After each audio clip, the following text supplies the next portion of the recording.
Fire behavior fuel model selection is a process that you want to take your time on because it's the foundation to a lot of the answers that you're going to be getting for your fire behavior modeling. So here we are on a site that is a mixture of ponderosa pine, Douglas fir, grass, and shrubs. We're in northern Idaho right now, and we're planning a burn on this spot, hopefully this fall. So with my fire behavior fuel model booklet, I am going to walk you through some of these steps. The first thing I want to look at is my little graph figure here. And I recognize that I'm going to be gathering information. Here I'm at the site, so I'm going to be gathering the information that I have while I'm here.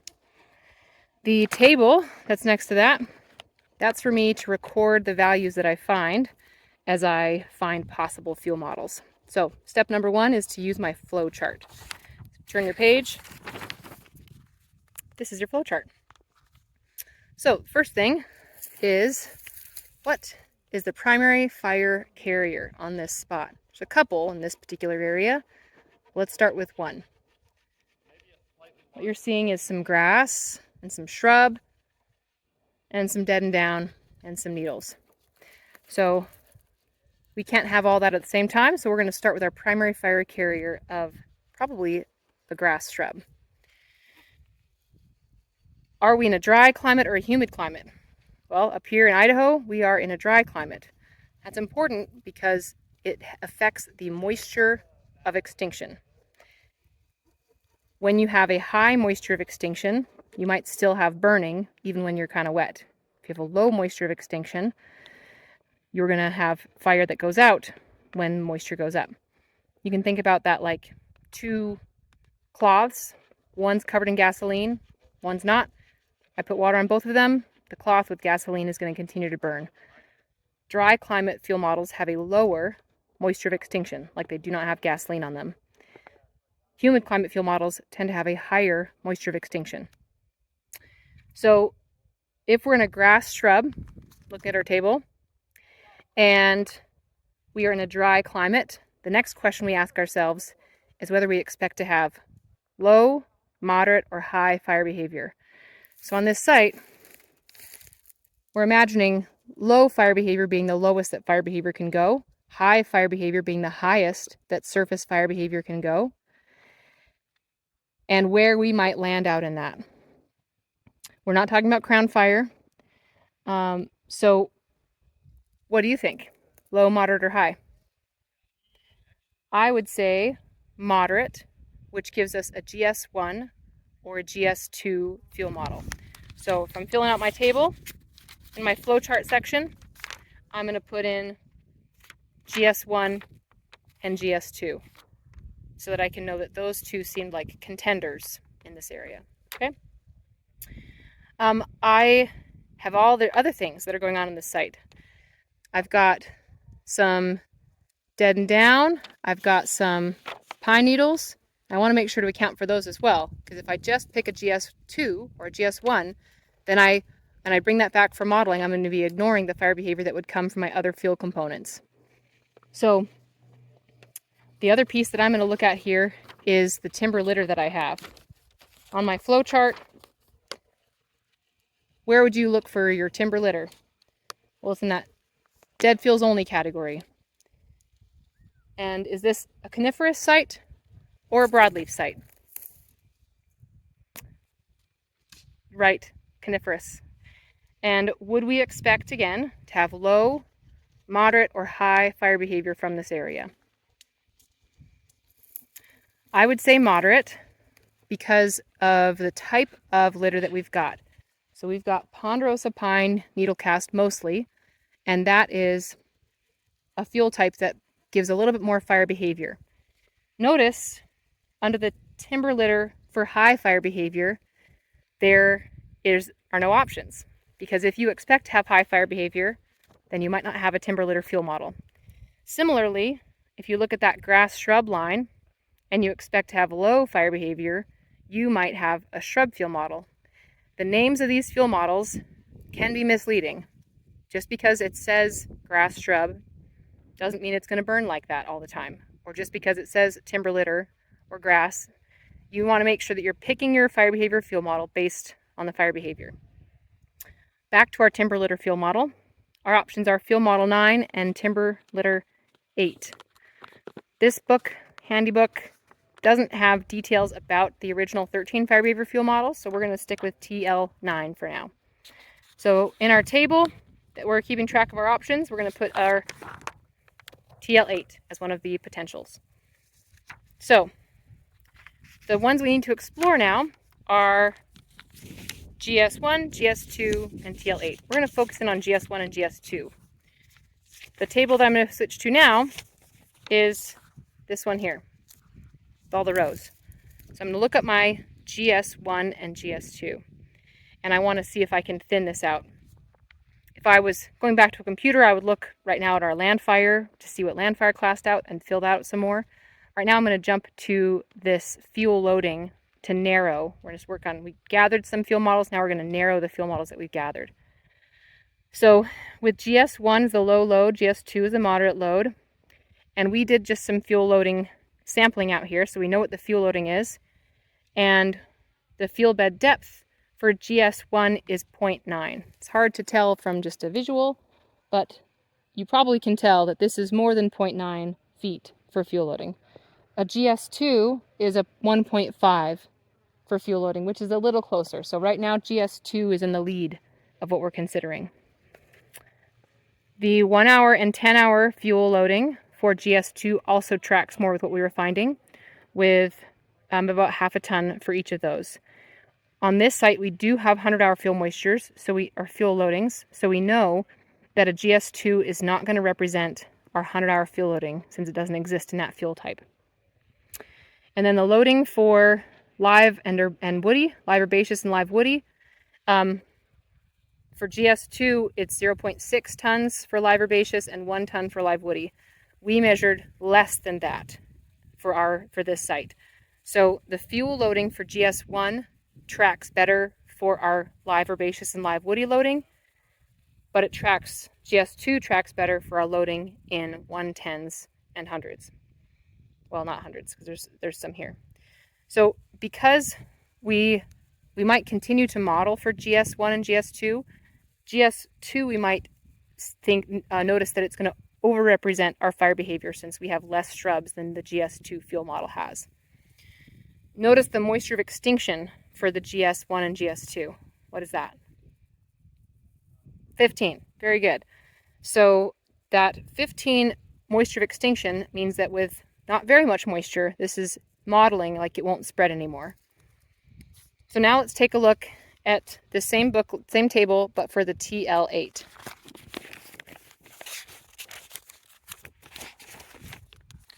So for TL8, very high load broadleaf, long needle litter, there it is. We're looking at our fuel loads again. So in the areas that were just timber litter here, we have a fuel bed depth of 0.3, and that tracks for the litter that we see. Obviously our fuel bed is bigger because it has more grass and shrub additionally. The 1 hour fuel loading in TL8 is 5.8 tons. We found our 1 hour fuel loading was more like half a ton per acre, more tracking with the GS2 that we saw. So what that tells us is that TL8 might overpredict our fire behavior a little bit because of that higher loading in the 1 hour fuels.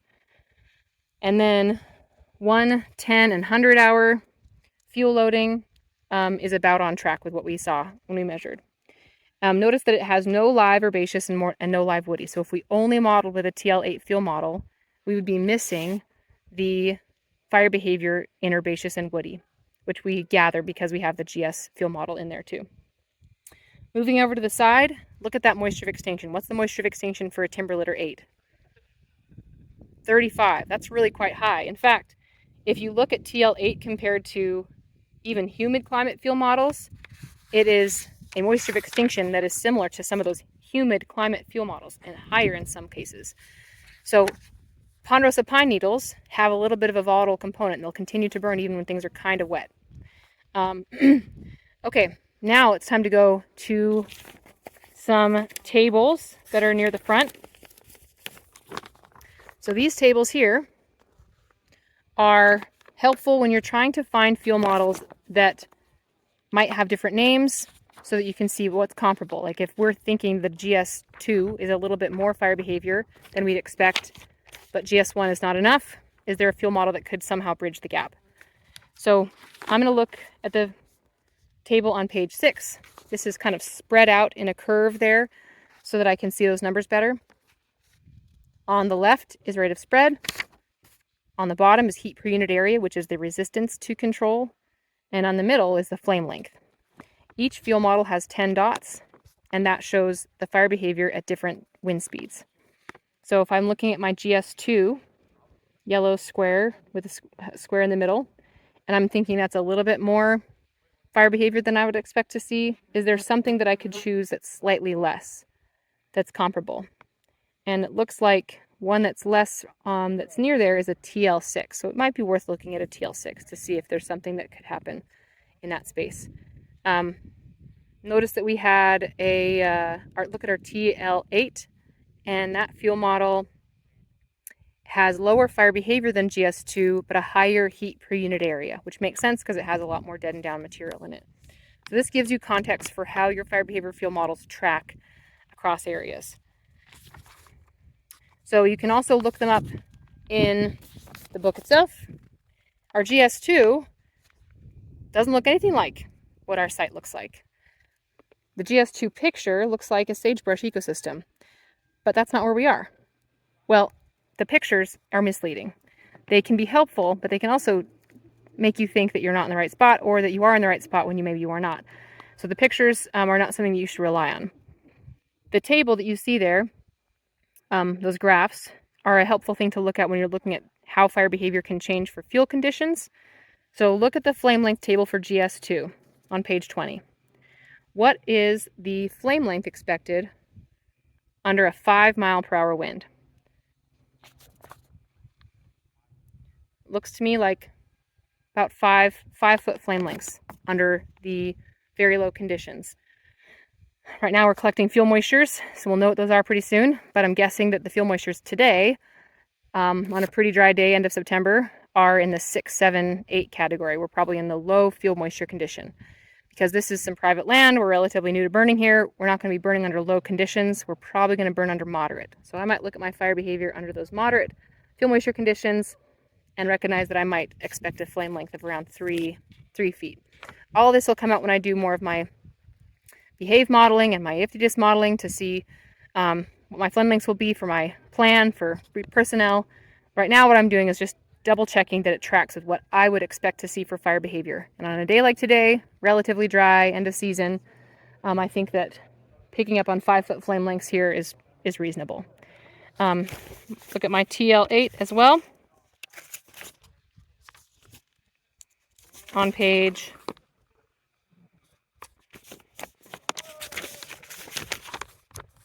34, and I'm looking at my fire behavior there. So again, flame lengths. Let's look at under 5 mile/hour winds, under very low conditions. What would you expect to see for flame lengths there? About 4 feet. So under our moderate conditions, it'd be more like 2 feet. And that tracks here, maybe a little bit higher than we would see in some of those only pine needle areas. So when we select these, when we model our fire behavior, we're going to want to model on probably all those fuel models. And the more active fuel models are going to be the ones that maybe drive our contingency conditions, but all of those should influence our prescription.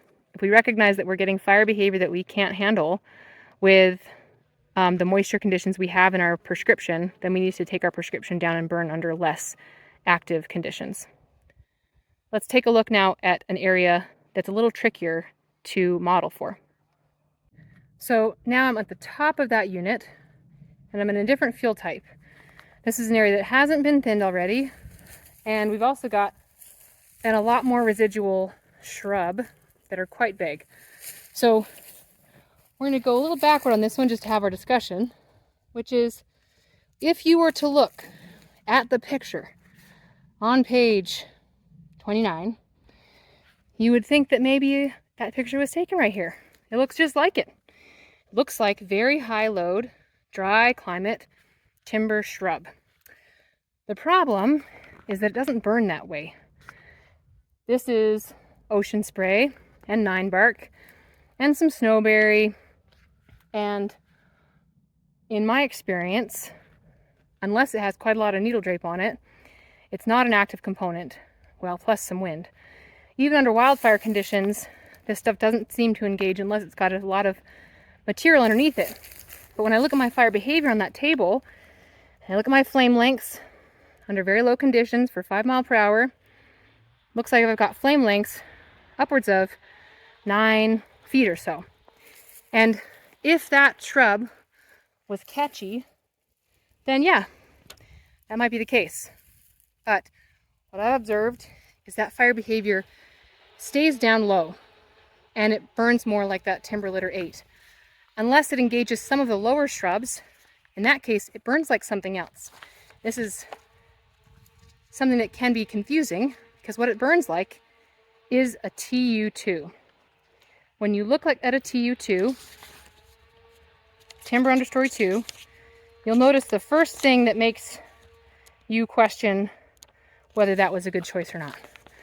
The name of this fuel model is moderate load, humid climate timber shrub.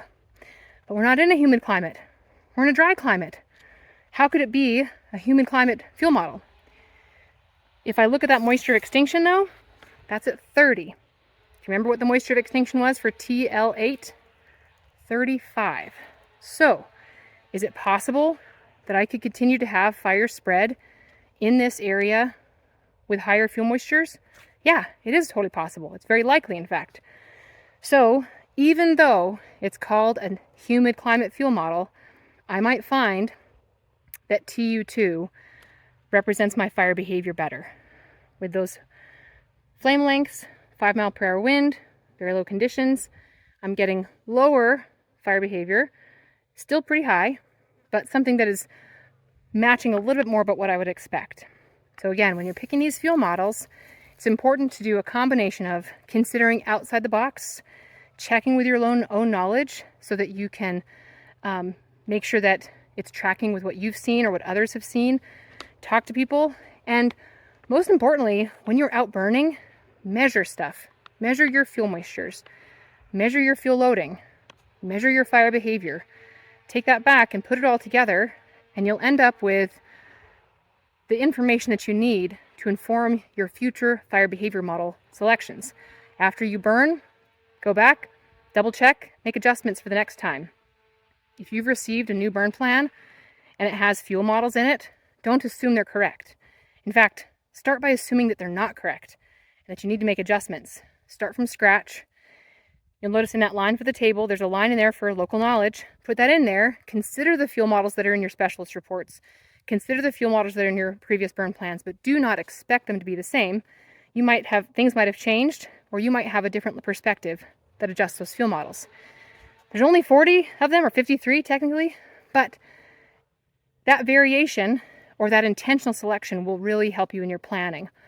All right, go forth. Have a great time. Thanks for listening.